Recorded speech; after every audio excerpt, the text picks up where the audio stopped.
That's kind of fun. Julian Pileggi?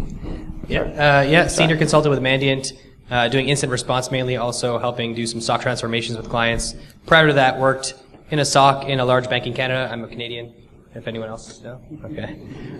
So many years experience in SOC as well. All right, Sean. Hey, I've been in and out of different SOCs, both as an analyst and an engineer for about 6 years, give or take, both government and private MSSP. And the last 3, I've been doing threat hunting, incident handling, and breach discovery.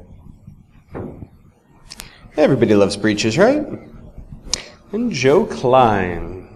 In and out of SOCs for years, both architecture, cleaning up sensors, cleaning up logs, doing analytics against the systems, and a lot of threat hunting over the years, and IR, which is always, sopping up the blood. So now that we've introduced us, I'm curious, how many of you work in a SOC today or have recently worked in a SOC? Put your hands up. There we go, good bit. So that should make this fun. We want to make this interactive and help you guys out. So, kind of the first topic for discussion is some of the roles in the SOC. Joe, if you want to start us off. No, how do you start? Joe. I was actually going to mention that, we have echo. I was going to actually mention that, I don't know if you know about I'm causing the echo? His mic, okay. He's blaming me. Okay. So, I've actually sat on a project for DHS at one point to create the NICE, which was actually to create the roles for what worked in a SOC. The only challenge is that a lot of those roles, from my perspective, were undersized as far as their capability or their education or whatever. But if you haven't seen the NICE document, you might want to go out and take a look at it. It also makes recommendations based on low, medium, and high, or senior, mid, and whatever SOC engineer. So, just from a problem perspective, when you come into a SOC, you have engineers, you have analysts, you have guys who actually go out and remediate problems. You have a lot of that. And because a lot of this is issues in a SOC, what you find within these departments is they're all siloed. Yeah. So you end up with engineering over here doing engineering things that don't really take into account how it will affect the analysts, who don't really take into account what they do, how that will affect remediation team or the end client or whoever that may be. And the larger your SOC, depending on it being a small, like, single company or government to something like an MSSP, these teams can kind of develop into 15 different teams, give or take, that all exist within their own little silo. And we're going to talk about communication later, I believe, so go for it. Okay, still on the topic of roles within the SOC, I think there's really 3 main roles, and probably everyone is going to be familiar with these, but you have your standard SOC analysts, right? These are the guys on the front lines reviewing alerts on day-to-day, churning through those things. You have your seniors, of course, so kind of more advanced level. And then you typically will find that a SOC is best equipped with a couple or maybe a few very intense technical experts, right? You don't need everyone in the SOC to be an expert in technical matters, but you have a couple of guys that you can lean on for those very complex problems. The majority of your team, really those analysts and the senior analysts, need to be guys or females as well, that you can rely on to kind of keep a consistent level of capacity for analyzing things on a regular day-to-day basis. And if you have those 3 roles in your SOC, you can add on and adjust beyond those, but I think those are the 3 core roles you really need to focus on when you're building an effective SOC. And kind of the last part, from my perspective, a lot of the challenges have been around actually having separate roles for within the engineers to both remediate and deal with actual false positives, so tuning them out of the various tools so that you're not being swallowed by noise and a volume of tickets you're expected to close that you have no hope of because you have too many by vast majority. So that tuning aspect, as well as actually building new capabilities. So when someone says, well, do we check for this? One, having the ability to answer that question for management, which is going to come up every time they see something in the news, and also actually building those capabilities and making sure that any particular SOC has coverage for whatever today's flavor of threat is. Because pretty much everybody, I feel like, who's worked in a SOC has had that manager come down and say, the senior leadership or the board even sometimes wants to know if we have protection for X. We need a document on how we're dealing with this threat coming out, what we have right now and what we'll have next week, because that's always a fun challenge. I think something from a long view, my view, is that the same threats come up every once in a while, almost cyclical, and you have to be prepared for it. A lot of times, at least, again, looking at long-term on SOCs, organizations won't focus on one thing. It'll then open up vulnerabilities, not be prepared for it, and then you'll be playing catch-up, be it, DDoS, phishing, spam, directed attacks via Wi-Fi. I mean, these same vulnerabilities come up again and again. Flavor of the week, so to speak. Exactly, and flavor of the week, basically, you're always fighting, fixing that one thing, but not actually looking at the long-term architecture. And then the systemic problem of actually building detection and remediation for those threats, which is a lot of times lost in the difficulty of actually solving the problem. But that goes into the roles, right? So I'm very much of the train of thought here that an engineer should spend some time as an analyst. Yes. And an analyst should spend some time as an engineer. A little bit of cross-pollination, so to speak, so that, hey, maybe the analyst wants this rule or sees this threat or is up on his threat intel, and he wants this to be made. Well, he needs to understand how the SIM works to do it or whatever piece of technology that they're using. Likewise, the engineer needs to know what the analyst wants. Otherwise, you end up in that situation where analysts are doing 3 tickets a minute. So you're talking about engineers from the perspective of configuring and changing tuning the tools. Is Yes, that what you're talking absolutely. about? Yeah, that makes sense. I think that's very important, actually, is to really focus on being able to tune the alerts coming to the SOC. The SOC needs that cycle on a regular basis, if not daily, if not hourly. It should be instantaneous. As soon as they see false positives, they can get that tuned, and interfacing with the engineers is the only way to do that. And maybe putting engineers in the SOC. Well, and that's really what Put it them is. in rotation for a little while. Roles should be less specific and allow for teams to kind of intermingle a little bit to gain that experience and gain that insight.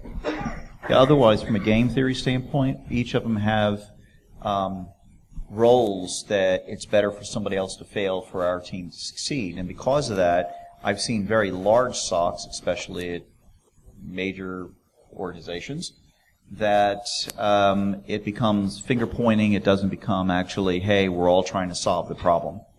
That is a very common problem. It is. And then also working with management, because management side also has to provide those goals, because let's say your boss says you have to close X number of tickets a day. That makes it very difficult for you to actually resolve a full ticket and take it to either false positive tuned out, true positive remediated, or network issue resolved. Anything other than those 3 is an incomplete ticket.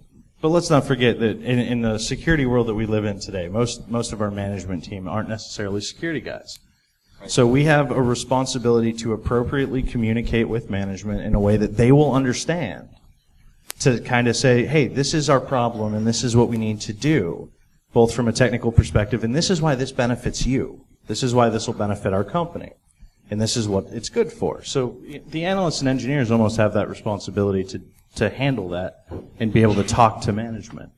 I think the other thing that you have to deal with, you typically have middle management that are just project managers, not to put down project managers, but because they haven't sat in the seat to try to answer the questions, they're really looking at the numbers. They're really not looking at, hey, how can I really fix this process? Do these particular 3 people need additional training, and how do I justify training up? I mean, again, the flavor of the day, vulnerabilities, are hard to keep up if you're only sitting in front of them fighting fires. It really takes additional education and ongoing justification of funding for training. I mean, this is hard stuff. I mean, was it Dan Gear has a quote out there that this is the hardest intellectual job in the world is cybersecurity.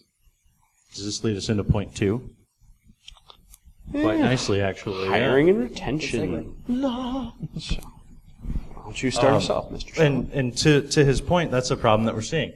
The modern SOC has become a place for people to escape, and I mean the majority of us on this panel are people who have escaped that, right? We have gotten away from that. It has become a place to escape rather than a place where people want to be, a place where we have our best and brightest, a place where we have good analysts.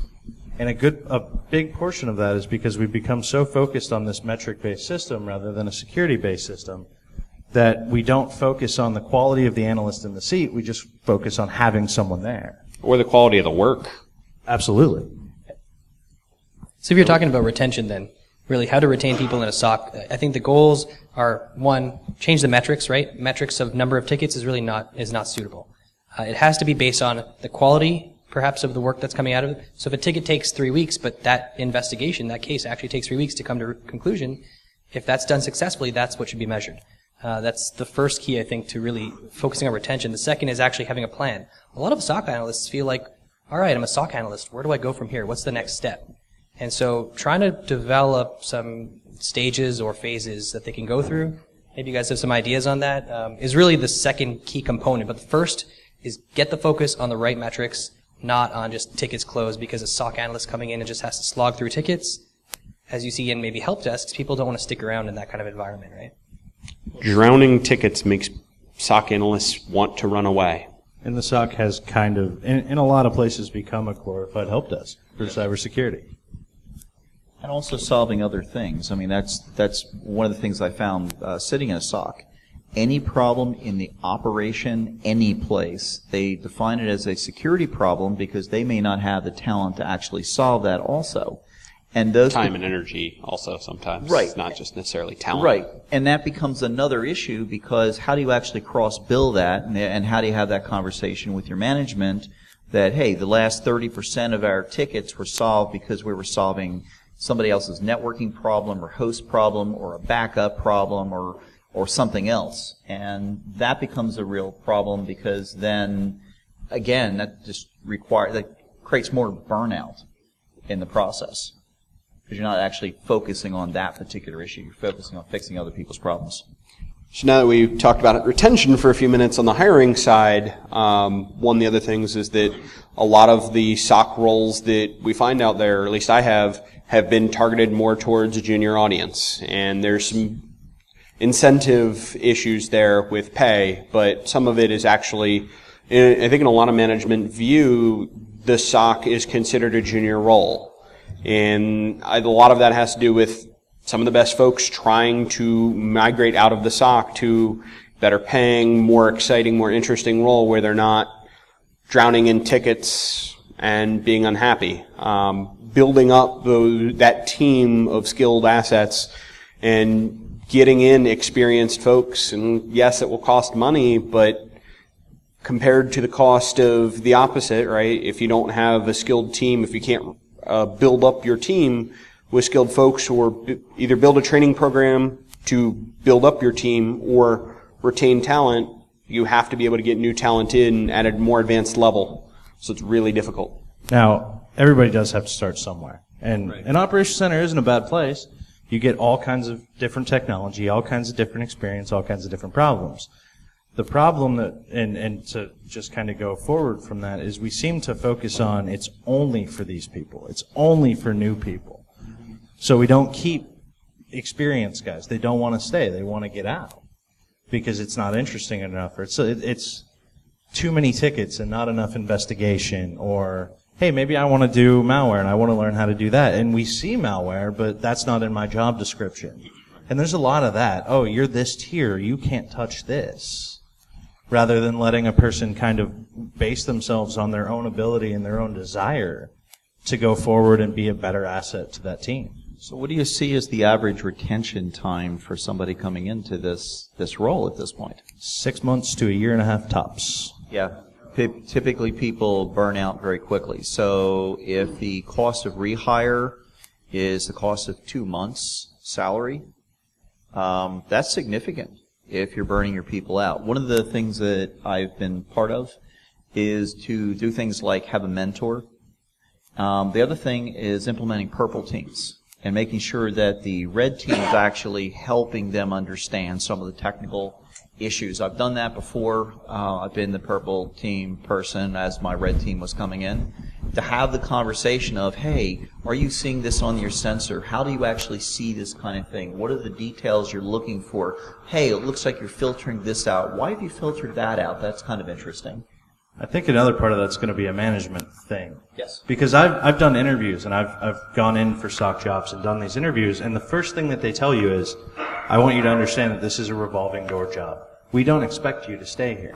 This is a foot in the door, and then you'll move on to something better as soon as it comes up. And that's our expectation. If I ever heard that, I think I would have probably not accepted a role with that company, but I mean, it happens. And getting that first role is complicated. I appreciate that honesty from these guys. Yeah. But it's a failing of the SOC itself to treat it that way and to build it that way. I would agree. I mean, I definitely agree with your points in terms of it's a failure to build it that way, but I think, you know, like you said, right, they're being honest with the people that are coming in because the SOC, the way it is set up like that. What we're trying to say here is maybe it shouldn't be built that way. And so when you're hiring, if you want to hire the right type of people in your SOC, in my opinion, I think the three kind of key components of somebody that you want to hire into a SOC doesn't necessarily mean they have to be fresh out of school, but you need people who can self-learn, right, so they can teach themselves new things, new concepts very easily, who are very curious, who will never leave a question unanswered, right? I think that's very important for someone in a SOC to have that kind of drive to figure out what is this, why is this, and if they don't know something, to go and figure it out and learn it, because you're always dealing with something new. And then the third thing is really that persistence, right? They won't give up. So that's in line with the curiosity. They're going to persist and focus on trying to solve that problem no matter what. If you have those three qualities, you actually don't even need that much technical expertise. I've actually had people come into a SOC with a chemical engineering degree or a psychology degree, and just because they had those capacities, we were able to teach them all the technical, and they were able to then take that and become very successful. So hiring the SOC, start off with getting the right people, and then you got to figure out how to keep them there. And that's the key, right? So if you bring in those kind of people, because I agree entirely about this, the type of person that you need for this work. So if you want to keep them, you have to bring them into an environment that nurtures those things that you expect when they come in the door. You have to let them be curious. You have to let them dig down the metaphorical rabbit hole. Mm-hmm. They have to have enough time to do that. They have to have enough time to fuel that passion and look and learn and see. But then again, we have the balance of what management expects, and that's where the burnout comes in. That's where, you know, there's actually a level of depression. I saw a presentation at DEF CON last year that within 3 to 6 months, SOC engineers get very depressed because it's just such a hard job, but they just don't know how to actually deal with this much data, and their lives are basically, you know, just the SOC. The drowning in tickets, I think, most of that. So in IR, a lot of IR and a lot of the stuff that we do is kind of on an up and down scale. So it's almost you're part research. You're part of a research division on top of that. Yeah. So from a fixing this problem perspective, maybe when you bring these guys in, you need to allocate, you know, so many hours a month for research that is just set aside for these guys to do personal development research and investigations that fit their own fancy. The other thing is training. Again, this is pretty hard, whether it's video or on-site or going to cons like this. Show up at this con next year. A lot of times management can't justify training their junior guys to understand this. Honestly, I learned more from walking around and having conversations, not just presentations here, but having conversations out in the hall on some of the challenges that I have, than anything, but management doesn't deal with that. So the issue is that middle management and upper management have to start coming up with a system to say, yeah, you know, to keep you from burning out, let's make sure you have time to do research, make sure you have time to ask questions of other peers in the community. And, oh, by the way, not just product-specific, but product non-specific conferences. Because asking the questions, the non-specific conferences ask questions that the product-specific conferences won't even discuss. Mostly because sometimes there are limitations in their products. And you have to ask those questions beyond that technology, beyond that scope. And that probably ties into the retention thing too, right? Yes. I mean, if you are rewarding your guys with good training, they get to go to cool conferences, and they get some time to do a bit of research or maybe play around in the lab when tickets are at a lower volume, I think that definitely would help people to feel a bit more like this is a cool job, I want to stay here, rather than I'm just going to come in 6 months to a year and then get out. Now, all that means cost, right? It's an additional cost, but from a SOC perspective, and one of the things that I've noticed as a trend is clients and potential clients are more and more unhappy with the SOC system as it is. Right. So really, if you think about it from a long-term spectrum, they're going to lose more money long-term from unhappy clients no longer paying or no longer keeping than they are from paying a little bit more to make sure that their guys are happy and knowledgeable. And again, the problem of retainment, if you lose people and having to retrain them, setting aside budgeting for that time to move forward. Again, if you're not moving forward within your role, you're probably going to be looking forward to moving outside of your role at some point. Typically it takes anywhere from 3 months to 6 months to get somebody up to speed, not just in the technology and the process, but how to actually work within the environment. So next we have budgeting, because everybody loves and hates to talk about budgeting.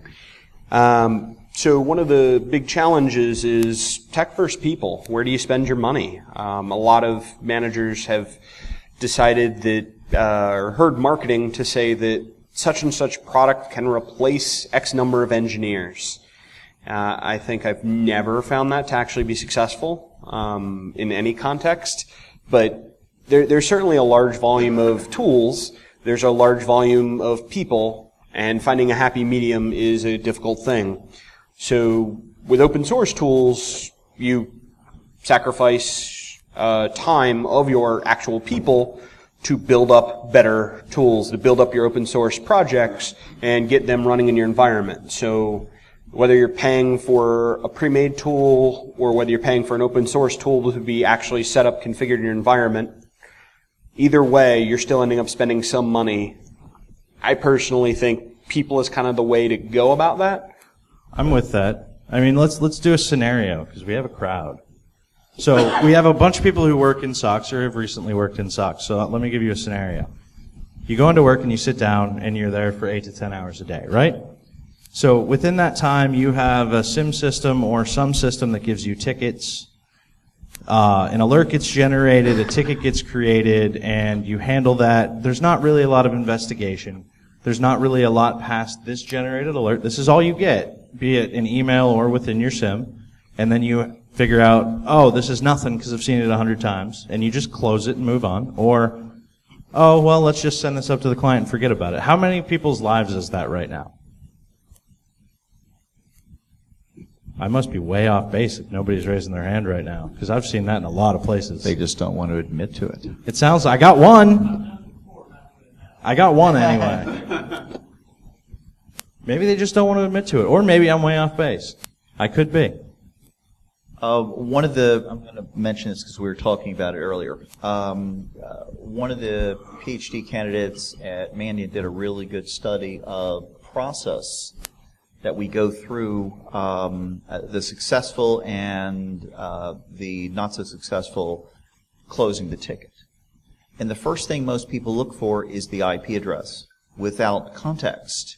So if you see it's some nation state, you go, oh gosh, that's bad. We've seen that from before. But what if it's not that nation state and it was a spoofed address? There's a lot of context that doesn't come back to the individual from these tech tools, because you don't know that this particular address was just spoofed 1 minute ago, or this particular attack is actually coming. It's actually an IPv4 attack, but they're also attacking through v6. So you get the ticket, and somebody else gets the IPv6 ticket, and somebody else gets a tunnel ticket. It's actually the same attacker, and that's hard to deal with technology today. Well, look at the number of tools that we have now that exist today that are proprietary information. So alert fires, it's X. I want to know why X fired. Oh, it won't tell me. I got a 3-line description, but I've got no technical information on what X is. I have no way of verifying whether or not that's bad. I have no way of going forward and doing anything with that ticket. Exactly. I can choose to either trust it and send it up or not trust it. So I think a key here is that technology is a tool. It's good, but you really need to invest heavily in your people too. And I think a lot of times organizations end up focusing too much on buying tech, right? Management buys this technology. They hear the latest buzzwords. Now I need a dynamic sandbox. Now I need a next-gen firewall. But really you need to focus, I think, primarily on getting the right people, pay them properly so that they're not leaving constantly, or so that you can attract the right talent. Focus more of the money on that at first so you can build up your team, and then the tools and technology will be used by experienced folks or people who can figure it out most effectively. Really? I didn't do it. Technology is legitimately there as a function for people to use, as a thing for people to use. That's what this tech is for. It still needs a person. A person is important in this in this equation, and we seem to often forget about the importance of the person. I think we're also seeing people apply machine learning and not actually having I love buzzwords. fully buzzword compliant. Our SOC is there. The challenge is that when you start looking at some of these algorithms, some of these statistic processes, the attackers are now attacking the ML. So how do you mitigate that without a person actually asking the question to say, wait a second, this doesn't make sense?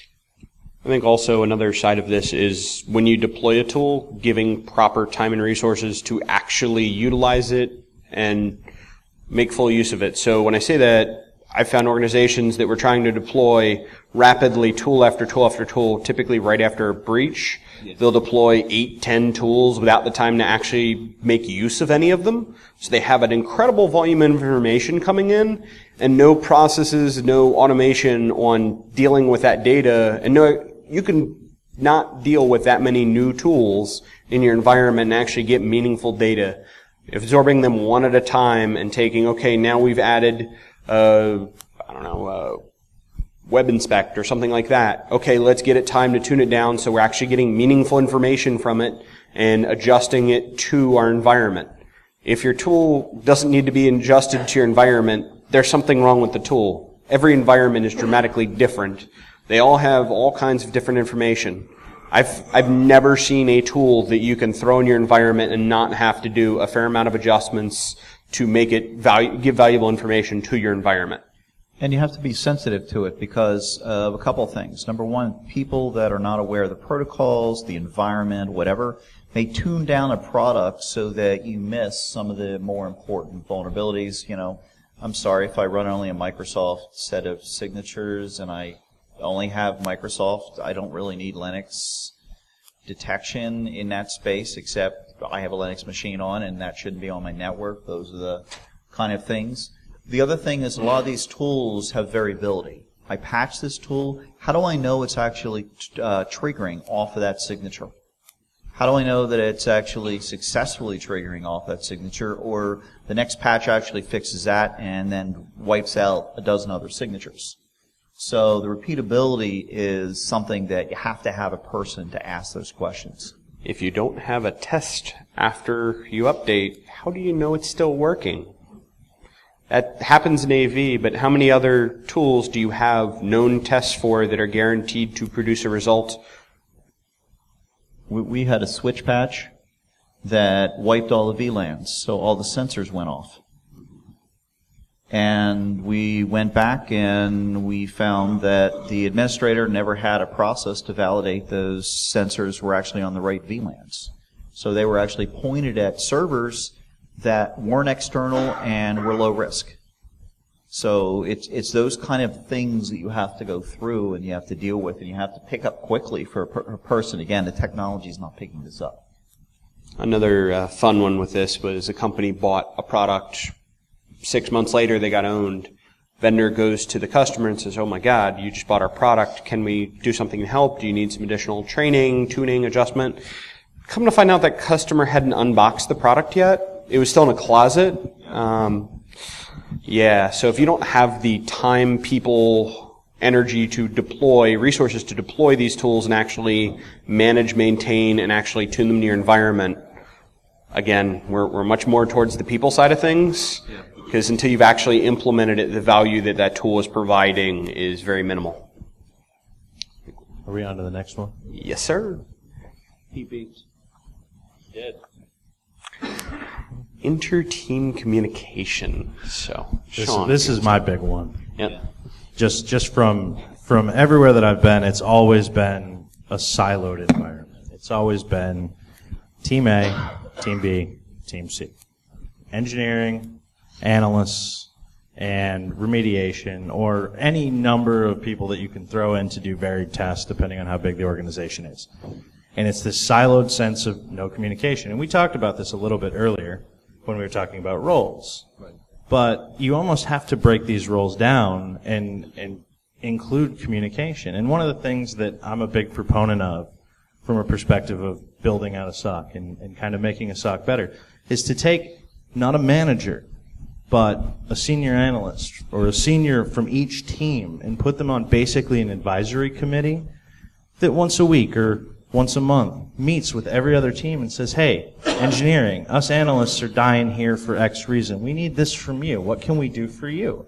And get the technical people talking about what they need from one another to solve problems across teams. And what they need from management. Yes. Reviewing processes for a lot of different federal teams, I noticed that that's typically not included.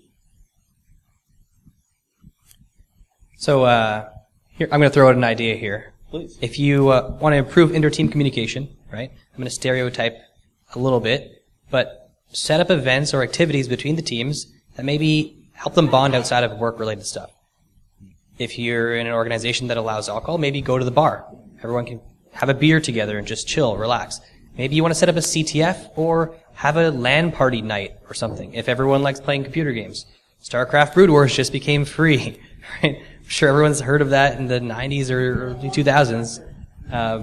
Set up a night or set up a day, because when people empathize with each other, when they can sympathize with someone else as a human, it makes it a lot easier for them to understand those people's problems that maybe they don't have the same views on, right? So if the engineer says, the tool's on and it's working, just leave me alone, don't bother me.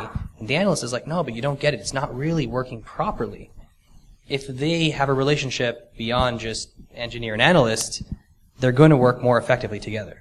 Yeah, I just read a book on this to understand some of the problems we have in security. It's called Bowling Alone.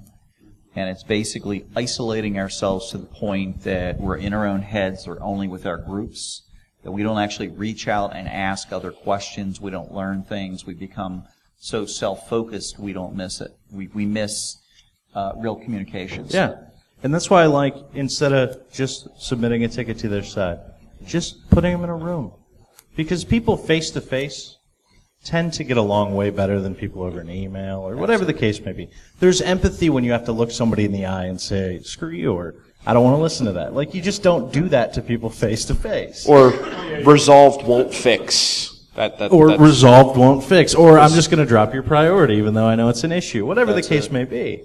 But I think humanizing these inter-team humanizing is a big step to making these inter-team communications work. Right.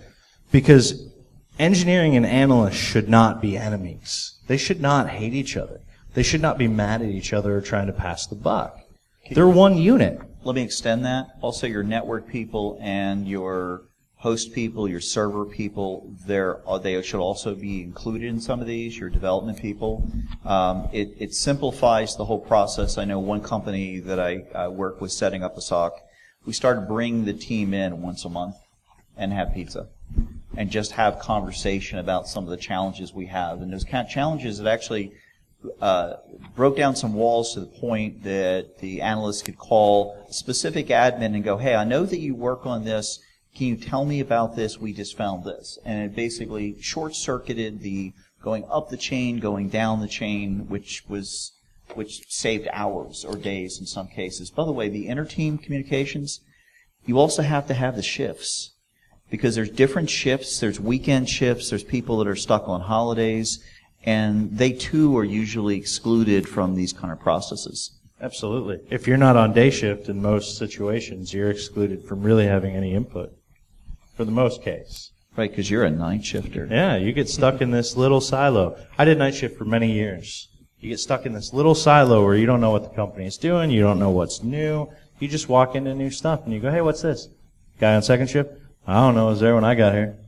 Yeah, exactly. if every other team views you as creating problems for them, it's not going to be a fun organization. Building that relationship and breaking down those barriers is crucial to being able to be successful as a SOC. Now we beat that down. Yeah, are we on the next one? Yep. Oh, this one's fun. Lovely evil beast of compliance versus security. So, having worked in or stood up a security operations center that was supposed to be for security and ended up kind of getting driven by the compliance team. Sadly, it was the compliance team who paid the bills, so they kind of won out in a lot of ways. The technical difficulties of implementing good security is much, much more complicated and much, much more expensive than compliance. Compliance is more just documenting good security practices and actually proving that they work and they're repeatable and they're tested. So while that is painful and frustrating to sit there and document what you do, it also becomes insanely valuable when moving with other teams, new people in the team, new management. When you have a book of processes and actually have a plan, it's really helpful. Now, bear in mind, almost everything that we've talked about thus far, right, is really heavily focused on the security side. Right. They're always going to have compliant shops, and not compliant shops are always going to be compliant shops. So from that perspective, most of our plans, so to speak, or what we would like to see happen to kind of fix the overall problems of SOCs probably won't take the same effect in a compliant shop. But they'll always exist, and they have to exist. Just everything that we talk about is mostly for the security-centric side, because we're security-centric people. I think that's the key, is that when setting up a SOC, you need to decide what the focus is going to be. Is it focused on security and protecting the organization from threats and attacks? Or is it going to be focused on compliance-type activities? Usually, the intention is the former, and sometimes you end up with the latter, unfortunately. But that has to be a trade-off, right? If you end up having your SOC analysts essentially becoming compliance checkers just to make sure that, oh, is there a ticket in for that change? Was that approved? Yep. Oh, this server got updated. Was that approved? Yep. You take away time from them to actually be doing investigations that you might think are more valuable. And we go back to hiring and retention. Right. I want to bring up one other thing. We've seen cyber insurance a lot. To reduce focus away from security towards compliance so that they can get funded to fix these issues. So if I get caught, I know, it makes me very angry. I've literally seen organizations dumb it down to the compliance only, fill out the forms, and then, hey, we had an attack, please, I want the $20 million you promised me. This doesn't work very well, by the way, for government. But from the commercial standpoint, that's becoming the thing, is to just have the compliance so you have the check boxes for the insurance company, and then you're good. Yeah, it's turning into there's no more fixing breaches, there's no more worrying about even what you have from a security perspective past what you need to have the insurance. Right. And, I mean, in a sense, can you really blame? Because the system that we're at right now, it's really not a matter of if a company is going to get breached, it's a matter of when. So from that perspective, or how often. So from that perspective, I kind of feel like this stuff is coming up because we're failing. We're not doing enough to provide good security to make it valuable for companies to utilize it, rather than just saying, I'll just pay for the breach. I don't know. I think my data, I'd rather work with a company that actually wants to protect my information rather than pay me out when they lose my fingerprints or social security number or whatever. But I definitely agree, but you see situations where, like you said, the company, it actually might be cheaper for them to pay a $20K ransom than to actually hire in a security team for a full year to protect them against that ransomware attack, right? So I think that... True. Yeah. It depends on how valuable the data is or how big the impact is on your organization.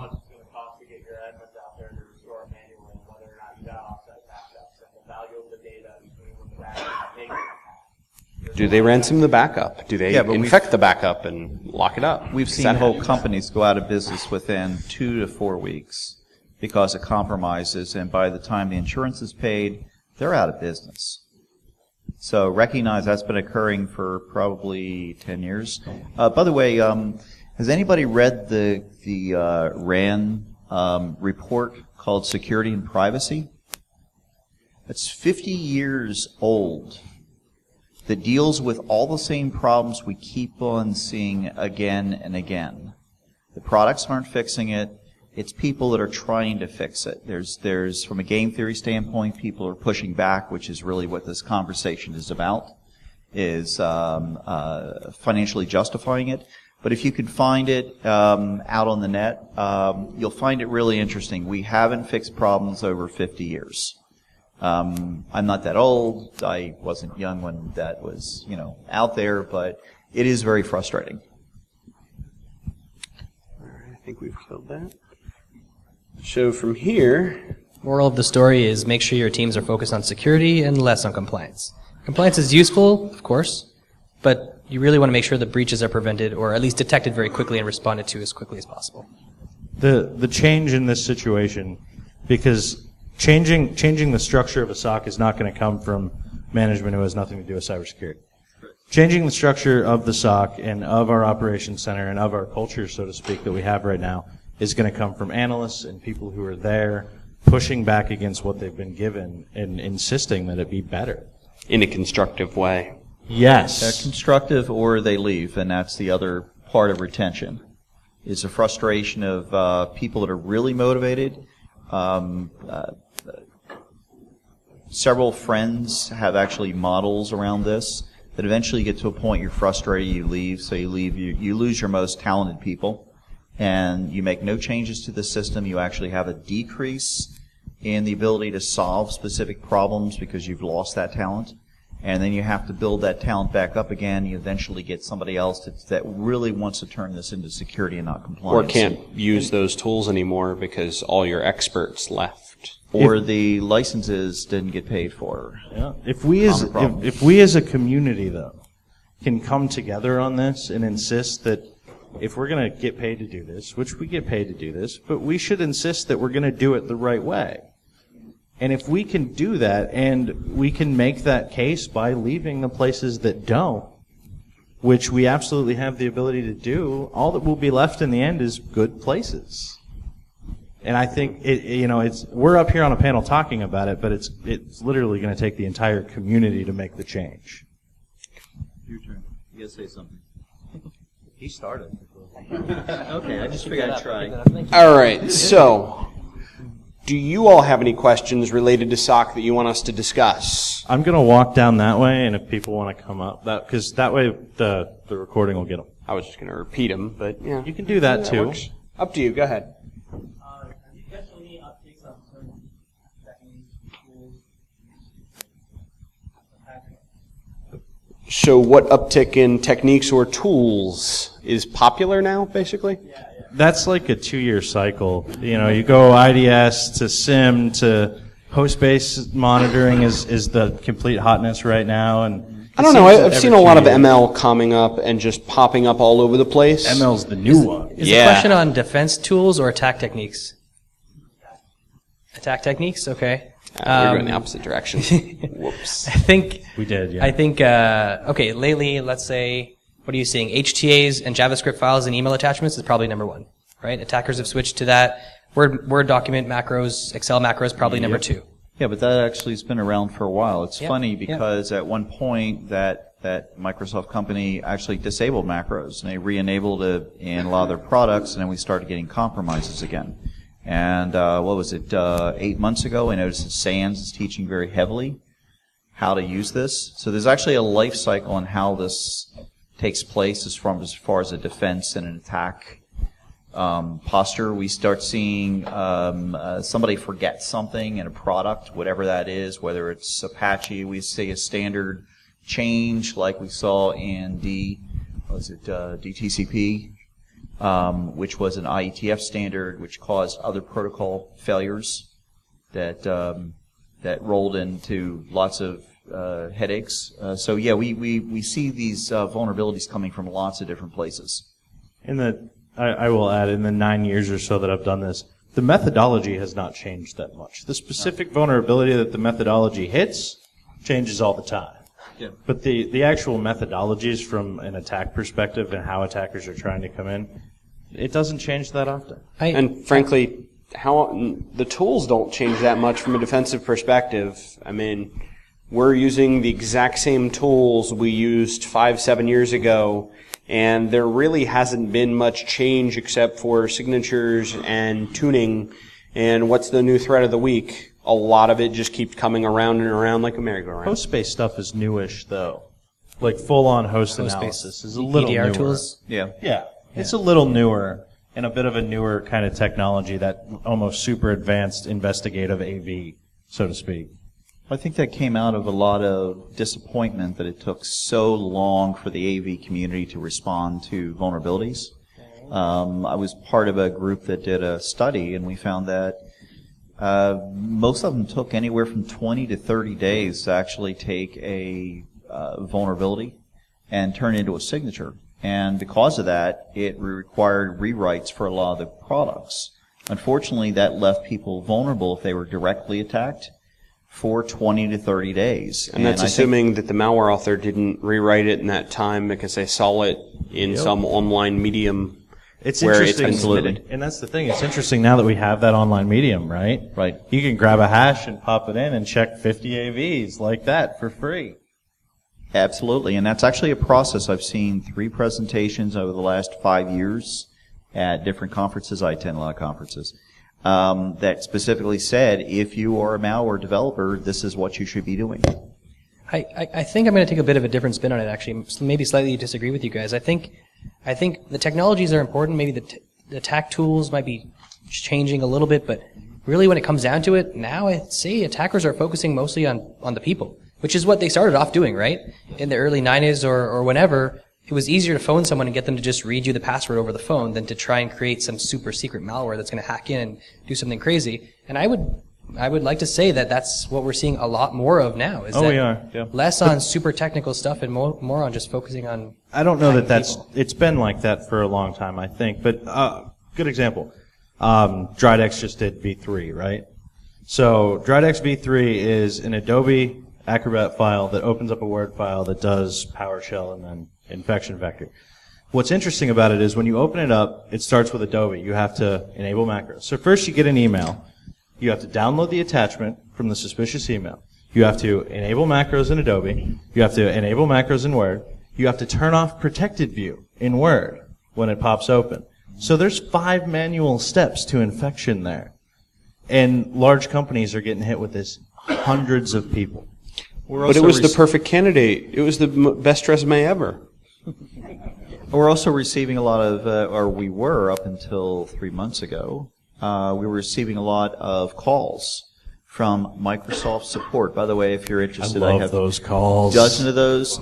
Yeah, I usually have a virtualization. I pop up and I pull down the malware. Oh, I've kept them on for an hour, finding out where they are and all the other information to reverse social engineer them. But, you know, we see those all the time, and it just takes one person in an organization to do that, or plug in a USB stick, or, you know, whatever. Click on that link because somebody said, hey, we provide this really cool product for your sales guys. You need to check us out. Go to this website. If you're looking for ones of those to troll, though, the Google support numbers that you can find when you Google Gmail support is hilarious. Gmail support, Googling that will actually get you a bunch of scams. A friend discovered that by accident. Should we do more questions? Did we sufficiently answer your question? Sweet. Should we do more? Over, so. Well, we were like 15 minutes late. Yeah, that's true. Yeah. Maybe one more, if somebody has one more? 1 or 2 more, yeah. What about threat intelligence? Threat intelligence. So, I'm one that I have a very strong view on this. Today, a lot of SOCs, pretty much everyone that I've found or talked to has had a struggle where they're struggling with alerts that are 99% when they get an alert, they know something bad just happened. They're not dealing with all of those. They're not preventing those. So purchasing a list of IP addresses and user agents and other resources that a lot of these threat intel companies are putting out a lot of these organizations just aren't ready for, right? When you get to the point where you've resolved the primary, 99% type threats, then you can start to move on towards the threats that are a little bit lower percentage accuracy. So when you've got that process down, when you've gotten that matured, okay, maybe it's time to move on when you've blocked your dried X's and things that you see regularly and repeatedly in the same organization. I think also threat intel, it's useful, but maybe not as an independent trigger. Maybe you use that to help build a story, right? You have an IDS alert, and maybe there's some threat intel reputation information about that IP address that plays it apart. The biggest challenge I think that people have with threat intelligence based on IP and domain, stuff like that, is it ages and dates very quickly, right? If it's a week old, maybe it's useful. If it's a month old, I don't even know if I would care. If it's a year old, it's basically garbage at that point. So the question is an organization, and is your organization at that point capable of taking something in and then making a choice on a weekly basis? Hey, do we need to get rid of this now? Is this still relevant? Because I don't know a lot of organizations that are mature enough to do that on a weekly basis with threat intelligence. And weekly is really not the issue. There are several feeds to look for bad DNSs that the DNS is only good for anywhere up to 5 to 30 minutes. So how do you actually add those and remove those from your system quick enough, but still retain them so that if you do get compromised by malware or whatever, you can say, okay, we saw this 1 month ago. From my perspective, I think that a single IP address and a reputation system has pretty much failed, mostly because we're focusing on an IP address, and that's an ephemeral number. And you're not actually associating an attacker towards it. You're associating this ephemeral number. One of the experiments I tried was, what if I take one of those ephemeral numbers and fake an attack? Does it show up? Yeah. I then spent about 6 months telling people to take my IP address off of this particular list. And by the way, this was behind a carrier NAT, because there's now 2 levels of NAT out there. And therefore, anybody that was actually blocked from that, their VPNs and their applications would stop working for 10 to 15 minutes, and then they would start working again. Kind of kills help desk calls. Okay, so I tried this experiment, and I realized, well, we need to really know the attacker. We need to get additional signals from the attacker, something like, I call it device super identities. That way you can actually say, it's this identity of this device and this user or attacker associated with it, and all the IP addresses associated with that particular thing. Because we can change addresses quickly. Basically, to an earlier point, right? It's something that can be valuable should you have the people in place to use it appropriately. But I think going to your point about attacker profiles, I think that is probably actually threat intel that people can use, or the SOC team can use, if they're not getting IP and domain reputation. Because IP and domain reputation, much more difficult to handle. But attacker profiles, that's actually kind of useful. Yeah. The profile about an attacker group, a threat group. Those types of threat intel, which is different than just atomic threat intel, can help the teams to understand what kinds of threats are facing their industry. Okay, let's read the profile of the top 5 attackers who attack retail, because I work in a retail SOC. And now I know the techniques that those attacker groups are using more often. That, I think, is valuable intel that any SOC can use. And also it provides you all the recon techniques. It provides all the pre-techniques. Who do they actually target? Oh, new employees that have their names associated with a website. Things like that. Those are, again, attack the people first. It's the technology second. All right. Do we have a final question? Did we answer your question? Yes.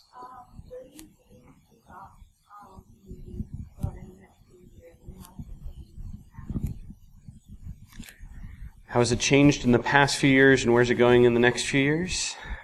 I feel like with the onset of technology, at least in the past few years, what we've seen is as we've gotten more technology, we've gotten more focused on that technology, and we've gotten more focused on this ticket-based system that we run in, where it used to be a bunch of guys looking at PCAPs and looking at raw logs, and it took a real analyst. I mean, it was really crappy work, but it took a real analyst.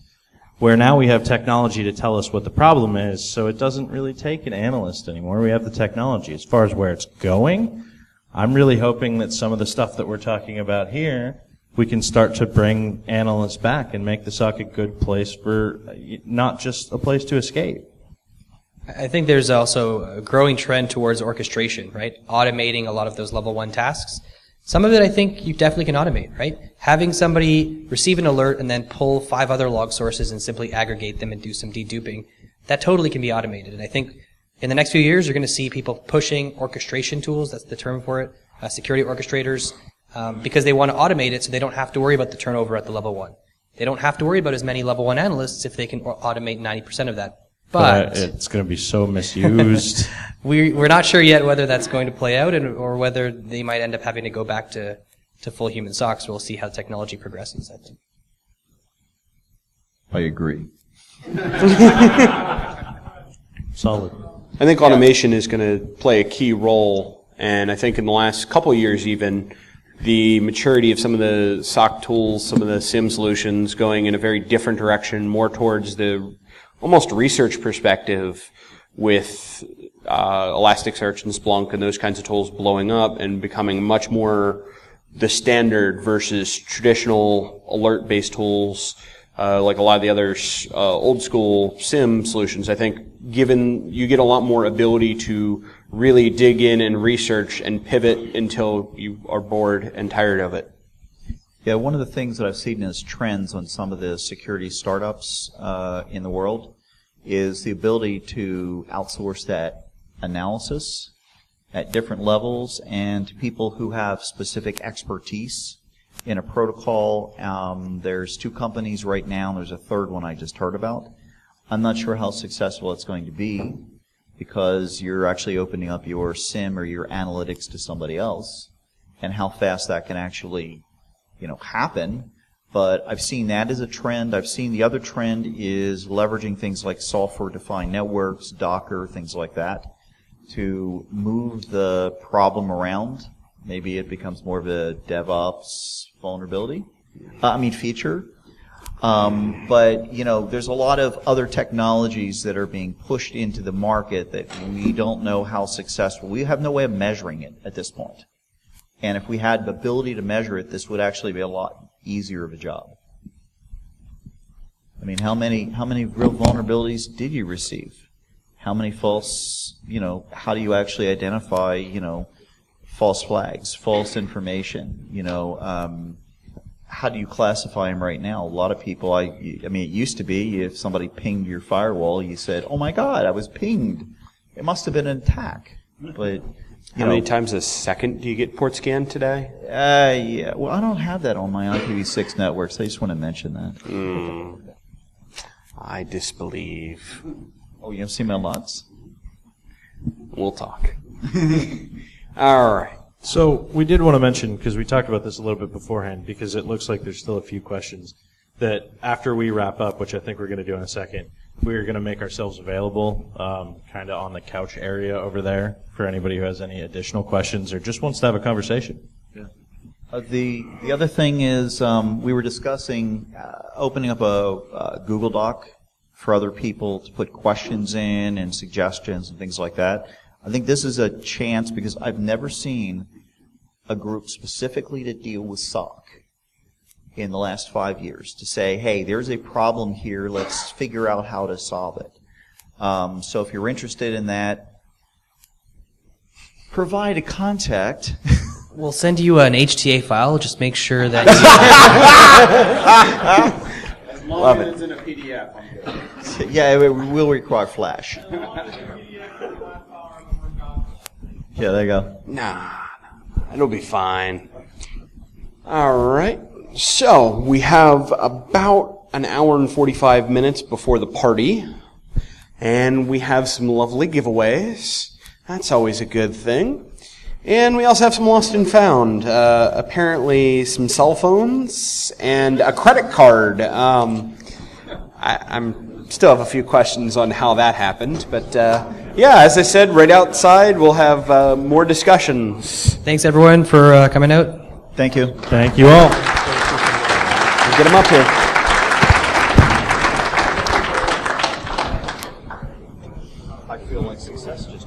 So you shouldn't run away. Yeah, don't run